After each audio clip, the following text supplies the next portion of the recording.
Assalamualaikum warahmatullahi wabarakatuh. Pagi ini saya diminta untuk menyampaikan materi terkait Per 16 tahun 2016 tentang tata cara pemotongan pajak penghasilan PPh pasal 21. Nanti saya sampaikan sekilas aja ya Bapak Ibu. Dalam hal nanti ada pertanyaan, silahkan boleh via chat apa yang mau ditanyakan, nanti biar dikompil sama tim. Untuk jawabannya nanti juga akan disampaikan setelah pemaparan terkait materi maupun aplikasi selesai. Mungkin langsung aja ya Bapak Ibu.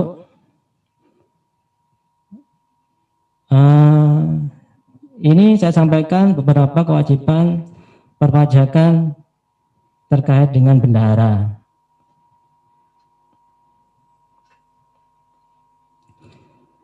Di sini garis besarnya ada 4 Bapak Ibu.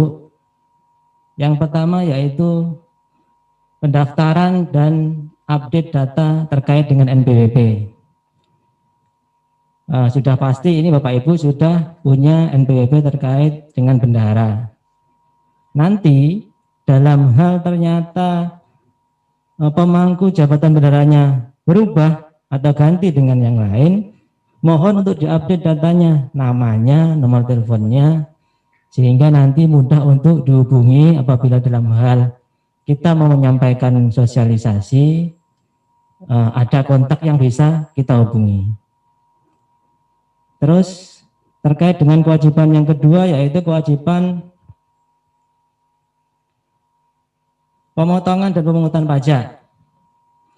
Nanti saya sampaikan sekilas aja siapa-siapa yang harus dipotong pajaknya, terus cara menghitungnya seperti apa, terus teknis cara pembuatan laporannya. Kalau sekarang kan kita melalui online ya, nanti untuk pelaporan dan pembuatan bukti potongnya bisa melalui yang namanya ISPT atau SPT elektronik. Setelah Bapak Ibu bendaharawan ini melakukan pemotongan dan pemungutan, jangan lupa dilakukan penyetoran ke kas negara. Setelah dilakukan penyetoran, nanti baru dilakukan pelaporan. Mungkin itu gambaran besar terkait dengan kewajiban bendaharawan. Terus selanjutnya ini jenis-jenis pajak yang akan dilakukan pemotongan nanti oleh para bendaharawan. Macamnya itu ada banyak. Ada PPh pasal 21, ada PPh pasal 22, ada 23 dan ada 4 ayat 2. Nanti yang membedakannya, kalau misalkan Bapak Ibu, misalkan nih belanja barang, berarti nanti kewajibannya PPh pasal 22, melakukan pemungutan penghasilan negara sehubungan dengan pembelian barang. Terus misalkan Bapak Ibu melakukan sewa, misalkan kelurahan butuh sewa mesin fotokopi, maka dilakukan pemotongan PPh pasal 23 terkait dengan sewa peralatan. Terus misalkan kantor kelurahan melakukan renovasi atau melakukan misalkan gedungnya bangunannya itu sewa, maka melakukan pemotongan PPh pasal 4 ayat 2.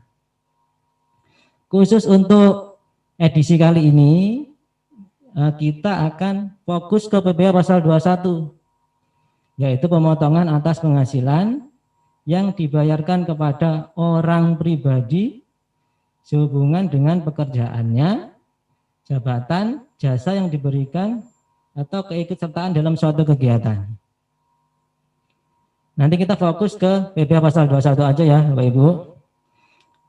Siapa aja orang-orang penerima penghasilan yang wajib kita potong, terus cara menghitungnya seperti apa, terus cara pelaporannya dengan menggunakan aplikasi. Ini garis besar orang pribadi yang menerima penghasilan yang wajib dipotong atau dihitung terlebih dahulu atas penghasilan yang mereka peroleh atau dibayarkan oleh bendaharawan. Yang pertama ini ada pegawai. Pegawai bisa diklasifikasikan lagi menjadi dua. Ada pegawai tetap, ada pegawai yang tidak tetap. Terus yang kedua, ada yang namanya bukan pegawai. Bukan pegawai ini adalah orang pribadi selain pegawai yang di atas itu, pegawai yang di atas, yang memperoleh penghasilan dengan nama dan dalam bentuk apapun sebagai imbalan jasa. Bedanya apa Bapak Ibu dengan pegawai? Kalau pegawai itu dia ada kesepakatan kerja, ada kontrak kerja untuk periode tertentu. Misalkan di kontrak kerja selama 2 tahun. Kamu kerja ya buat kelurahan ya, kontrak 2 tahun. Gaji kamu sekian tiap bulan. Nah, itu masuknya pegawai karena ada kesepakatan kerja untuk periode tertentu. Kalau misalkan sudah dikontrak, terus gajinya dibayar rutin tiap bulan, maka masuknya ke pegawai tetap. Kalau misalkan tidak teratur tiap bulan jumlahnya, maka masuk ke pegawai yang tidak tetap atau tenaga kerja tenaga kerja lepas yang dibayarnya itu mingguan atau harian. Terus selain yang kedua tadi, yang ketiga ini ada namanya peserta kegiatan. Peserta kegiatan ini yaitu orang pribadi yang memperoleh imbalan sehubungan dengan keikutsertaannya dalam suatu kegiatan. Misalkan kita mengundang orang untuk mengikuti pendidikan atau pelatihan. Terus ada suatu seminar. Maka kalau kita memberikan sesuatu kepada peserta kegiatan, wajib dihitung dulu pajaknya, dipotong, dibayar dan dilaporkan ke kantor pajak. Terus yang terakhir ini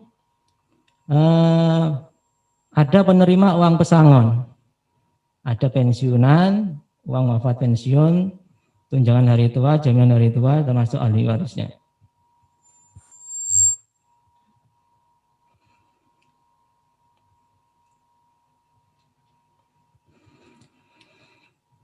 Ini cara menghitung PPh pasal 21. Rumusnya gampang kok, cuma tarif kalikan DPP. Nanti udah ketemu pajaknya. Apa itu DPP? DPP itu adalah dasar pengenaan pajak. Jadi sebelum kita tarikan tarifnya, kita cari dulu DPP-nya. DPP ini pun macamnya ada banyak. Nanti ada klasifikasinya sendiri. Untuk misalkan pegawai tetap, DPP-nya berapa. Untuk yang bukan pegawai, DPP-nya berapa. Untuk peserta kegiatan, cara menghitung DPP-nya bagaimana, nanti ada.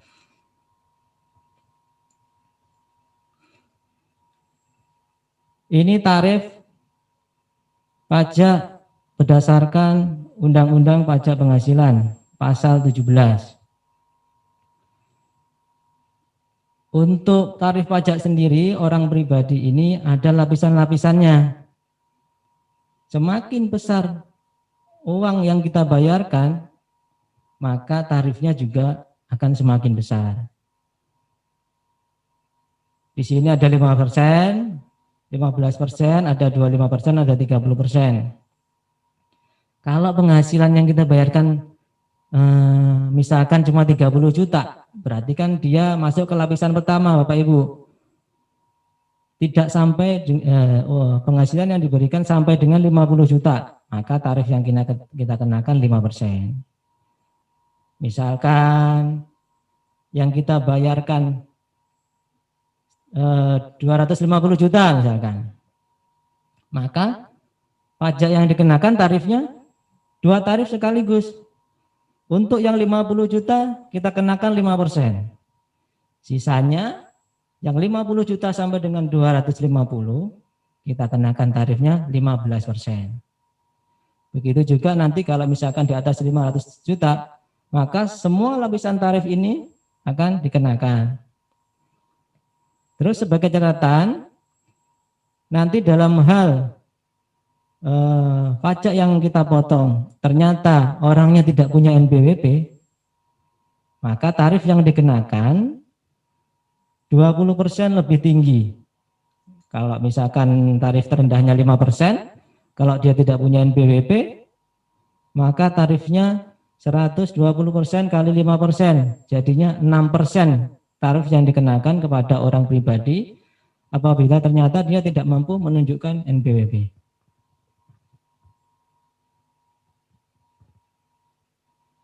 Selanjutnya, ini rambu-rambu terkait dengan tadi kan tarif, cara penghitungannya kan tarif dikalikan dasar pengenaan pajak ya. Nah, untuk pengenaan pajaknya sendiri, klasifikasi orang pribadinya pun berbeda. Kalau untuk pegawai tetap, misalkan tarif langsung dikenakan ke penghasilan kena pajak. Jadi tidak serta-merta kita misalkan kita kasihnya 100 juta, tidak serta-merta 100 juta itu dikalikan tarif. Karena untuk pegawai tetap dihitung berdasarkan DPP-nya penghasilan kena pajak. Jadi harus dikurangi dulu biaya jabatan, dikurangin PTKP. Begitu juga terkait dengan bukan pegawai yang menerima imbalan yang bersifat berkesinambungan. Itu juga tidak serta-merta kita langsung kalikan tarif. Kita hitung dulu, kita cari dulu penghasilan kena pajaknya. Setelah dikurangi PTKP. Terus yang kedua,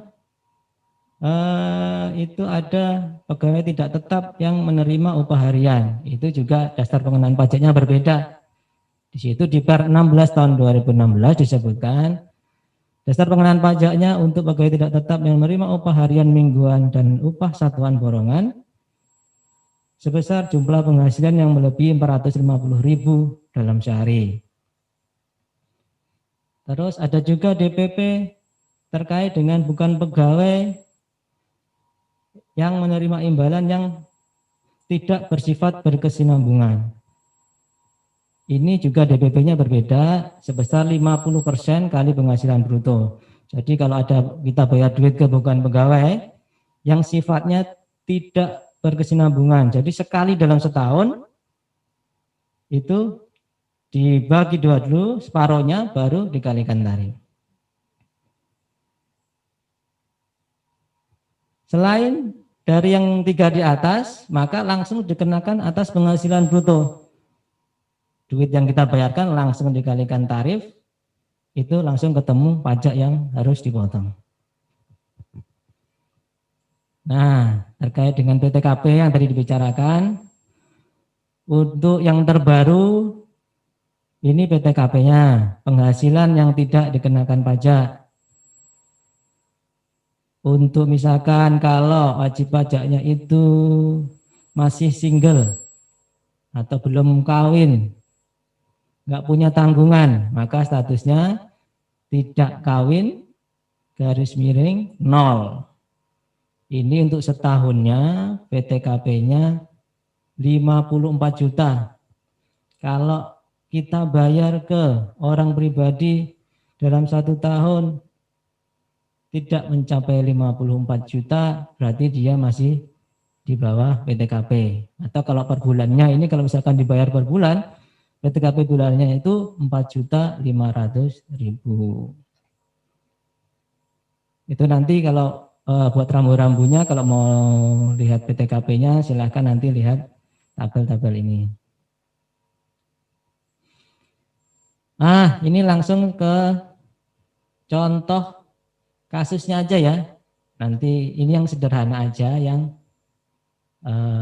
gampang lah. Nanti kalau yang ketemu yang rumit-rumit langsung aja tanya ke AR-nya. Atau kalau mau chat boleh nanti chat, nanti biar dijawab sama tim. Ini contohnya yang sederhana.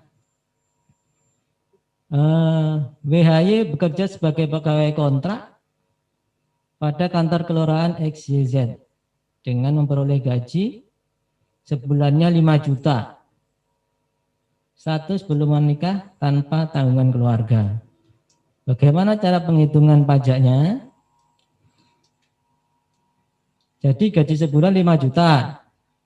Untuk memperoleh penghasilan kena pajak harus dikurangi dulu. Ada yang namanya biaya jabatan. Biaya jabatan ini besarnya 5% dikalikan gajinya 5 juta berarti 250.000. Maka ketemu penghasilannya sebulan netonya itu 4.750.000. Atas penghasilan sebulan ini disetahunkan dulu Bapak Ibu. Dikalikan 12 berarti ketemu angka 57 juta. Setelah itu baru dikurangi PTKP. PTKP statusnya belum menikah tanpa tanggungan keluarga berarti TK 0. Tadi di tabel tadi kan 54 juta. Berarti dikurangi 54 juta ketemu penghasilan kena pajaknya 3 juta. Nah, pajak yang terutang tarif dikalikan DPP.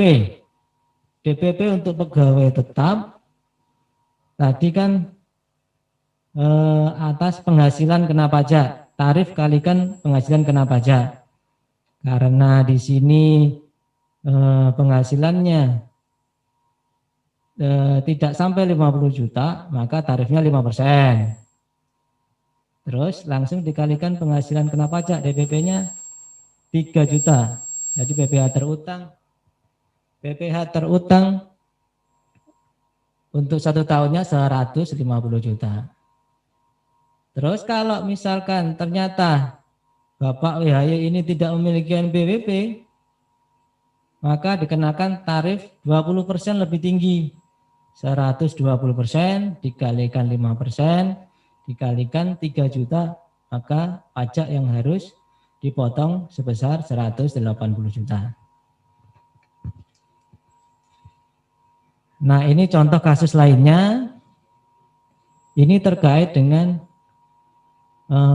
pembayaran ke bukan pegawai. Ini contohnya sifatnya tidak berkesinambungan, jadi cuma sekali aja dalam 1 tahun. Contohnya yaitu ini ABC melakukan jasa perbaikan komputer pada kantor kelurahan DEF. Dapat imbalan 5 juta. Berapa pajak yang harus dipotong? Tarif dikalikan DPP, tarifnya 5%. Karena yang dibayarkan tidak sampai 50 juta ya Bapak Ibu, maka tarif kena lapisan pertama 5%. Terus dikalikan DPP. Untuk bukan pegawai, DPP-nya adalah 50% kali penghasilan bruto yang kita bayarkan. 50% kali 5 juta.